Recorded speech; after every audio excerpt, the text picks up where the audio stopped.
আমি এখন আছি বর্তমানে চান্দুয়া, আর আজকে আমি এখন ভীষণভাবে একদম ফেঁসে গেছি, খুব বাজেভাবে। মানে আমার গাড়িতে, হ্যাঁ, গতকাল থেকে আমার গাড়িতে এত কম তেল ছিল যে কোনো মতে জাস্ট বাড়ি থেকে শামসি আসা যেত। তো আমি ভাবলাম, ডিসিশন নিলাম যে শামসির যেহেতু কম বেশি ট্রাফিকটা বেশি থাকে শামসির দিকে, তাই আমি ডিসিশন নিলাম যে গাড়িটা নিয়ে আমি চান্দুয়া চলে আসবো। আমার বাইপাস থেকে এই 1 থেকে 2 কিলোমিটার পরে, আর রাস্তাটা যেহেতু ফাঁকা থাকে, তো এখান থেকে কিন্তু আরামে আমি এই গাড়িতে এখন আমি তেল করে নেবো যাবো। কিন্তু ঘটনাটা হচ্ছে যে এখানে এসে দেখছি হঠাৎ যে পেট্রোল পাম্প বন্ধ, খুব বাজেভাবে ফেসে গেছি। এখন এক দিদিকে ফোন করেছি, ও ডিউটিতে আছে মালতীপুরে, এখন এসে আমাকে তেল দিবে, তারপরে আমি অফিসে যাবো।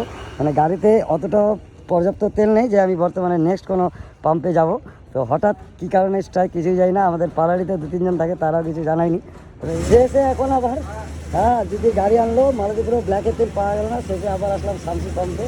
এই যে এখন বোতলে পেট্রোল বললাম 70 টাকা সম্ভবত আসবে, এটা নিয়ে যাবো এখন চান্দুয়া। তো ফাইনালি তেল পেলাম কোনো মতো করে শামসিতে, এখন তেলটা ভরতে হবে।